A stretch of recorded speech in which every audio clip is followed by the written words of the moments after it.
पड़ोस और समुदाय में किसी बालिका या बालक का बाल विवाह न हो। मैं बाल विवाह के किसी भी प्रयास की सूचना पंचायत और सरकार को दूंगी। लेकिन नहीं, जैसा अभी आपको कविताओं के माध्यम से बताया गया है, बच्चों के हाथ में ना किताबें और खिलौने अच्छे लगते हैं। बच्चों के ऊपर जिम्मेवारियों का और शादी का बोझ अच्छा नहीं लगता। करहंस के आशादीप हाई स्कूल में आज अनोखा कदम उठाया गया। यहाँ आयोजित हुआ एक जागरूकता का कार्यक्रम जिसका नाम था बाल विवाह एक अभिशाप, जिसमें बतौर मुख्य अतिथि जहाँ बाल विवाह निषेध अधिकारी रजनी गुप्ता ने यहाँ पर शिरकत की और बच्चों को शपथ भी दिलाई। एक सामाजिक बुराई और कानून का उल्लंघन है जो बालिकाओं की शिक्षा सुरक्षा स्वास्थ्य और विकास में बाधा है तथा उनके सपनों को साकार होने से रोकता है। वहीं उन्होंने कहा कि बचपन पर कोई बंदिशें नहीं होनी चाहिए और न ही कोई जबरन जिम्मेदारी, जिसको लेकर यहाँ बच्चों ने भी शपथ ग्रहण करते हुए इस पर एकजुटता से जहाँ मोहर लगाने का काम किया। छात्रों ने कविता, पोस्टर, भाषणों के जरिए समाज को एक स्पष्ट संदेश भी दिया कि बाल विवाह बंद करो, बच्चों को जीवन दो। क्या कुछ कहा रजनी गुप्ता ने, वो हम आपको सुनाते हैं। पता चल रहा है, चाइल्ड मैरिज का हमें पता चल रहा है ना, बाल विवाह क्या होता है। आप लोगों के आसपास कभी किसी बच्ची का बाल विवाह हुआ है? नहीं हुआ? पक्का हो रहा है। इसीलिए मुझे आप लोगों के बीच में मेरे को और एसएचओ मैडम को आना पड़ा, क्योंकि हमारी बच्चियों के साथ बाल विवाह हो रहा है, लेकिन आप लोग हमें बता नहीं रहे।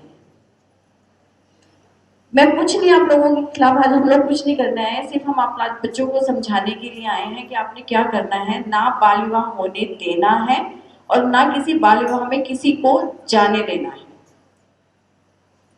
आपने सब बात जाके अपने पेरेंट्स को बताना है कि अगर वो किसी शादी में जा रहे हैं तो शादी में जाने से पहले बस ये देख लें कि बच्चे की उम्र 18 और 21 साल से कम की तो नहीं है। और आप लोगों ने जागरूक बच्चे कैसे बनना है, अभी आपको रेखा मैडम ने बताया कि आपके पास 112 हेल्पलाइन नंबर है, 1091 हेल्प नंबर है, 1098 है, ये सभी आपके पास हेल्पलाइन नंबर है। इन हेल्पलाइन नंबर्स पर आप हमें सूचना दे सकते हैं यदि आपको लग रहा है कि आपके आसपास कोई बाल विवाह हो रहा है। तो एक ऐसा होता है कि जब हम ये कुछ सूचना देते हैं तो क्या आप लोगों को ऐसा डर लगेगा कि हम सूचना दे रहे हैं और हमारा नाम सामने आ जाएगा, फिर पापा मम्मी हमें डांटेंगे कि तूने क्यों बताया, परिवार वाले उसके परिवार वाले आके हमें डांटेंगे कि तुम्हारा फलाना बच्चा हमारे रिश्ता तोड़ने में लगा हुआ है। लगेगा ये डर? किस किस को लगेगा ये डर? हाथ खड़ा करें। लगेगा डर। मैं भी आपकी जगह बच्ची होती तो मुझे भी लगता कि डर, कि मुझे क्या जरूरत पड़ी है बताने की, अगर मैंने बताया तो मेरा नाम सामने आ जाएगा। लेकिन ऐसा नहीं है, इस डर को आपने अपने दिमाग से निकालना है। आप जिस भी नंबर पर, जो ये नंबर आपको बताए गए हैं, या आप अपने टीचर को, प्रिंसिपल को या किसी को भी आप बताते हैं कि आपके आसपास बाल विवाह की सूचना हो रही है, बाल विवाह हो रहा है, तो कुल मिला के ये सूचना सारी लास्ट में मेरे तक पहुंचेगी। और आपके हर जिले में बाल विवाह निषेध अधिकारी इसीलिए बनाए गए हैं क्योंकि फिर आप लोगों की शिकायतकर्ता की बजाय वो शिकायतकर्ता कौन होगा? वो मैं होंगी। इसीलिए मन से ये डर निकाल दो कि अगर हमने कहीं सूचना दी तो हमारा नाम सामने आएगा, आप लोगों का नाम सामने कहीं भी नहीं आएगा। चाहे वो बच्चा दे रहा हो हमें सूचना, चाहे वो स्कूल का कोई भी साथी हमें दे रहा हो सूचना, उस शिकायतकर्ता का नाम सामने कहीं नहीं आएगा।